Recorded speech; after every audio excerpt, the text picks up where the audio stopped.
Chief justice of Pakistan की तकर्री के लिए पार्लिमानी कमेटी की तश्कील का अमल शुरू हो गया है। स्पीकर कौमी असम्बली ने पार्लिमानी लीडर से एक कमेटी के लिए नाम मांग लिए हैं।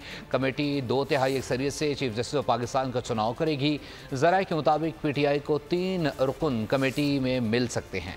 नए चीफ जस्टिस ऑफ पाकिस्तान की तकर्रुरी का मिशन, पार्लिमानी कमेटी की तश्कील का अमल शुरू हो गया। स्पीकर कौमी असम्बली ने पार्लिमानी लीडर्स से कमेटी अरकान के नाम मांग लिए। 12 रुकनी पार्लिमानी committee chief justice of Pakistan का तकर्रुर करेगी। पार्लिमानी कमेटी में 8 असम्बली जबकि 4 सेनेट अरकान शामिल होंगे। वजारत कानून से भी सीनियर जजेस के नाम मांगे जाएंगे। मुस्लिम लीग नून को पार्लिमानी कमेटी में 4 रुकन मिलने का इम्कान। मुजव्विसा फार्मूले के तहत PPP और PTI को 3-3 रुकन कमेटी मिल सकते हैं। ज़राए के मुताबिक MQM और JUI को भी 1-1 रुकन मिलने का इम्कान है। पार्लिमानी कमेटी सुप्रीम कोर्ट के 3 सीनियर जजेस में से एक का बतौर चीफ जस्टिस ऑफ पाकिस्तान इंतखाब करेगी। सब्सक्राइब करें और बेल दबाएं ताकि कोई खबर रह न जाए।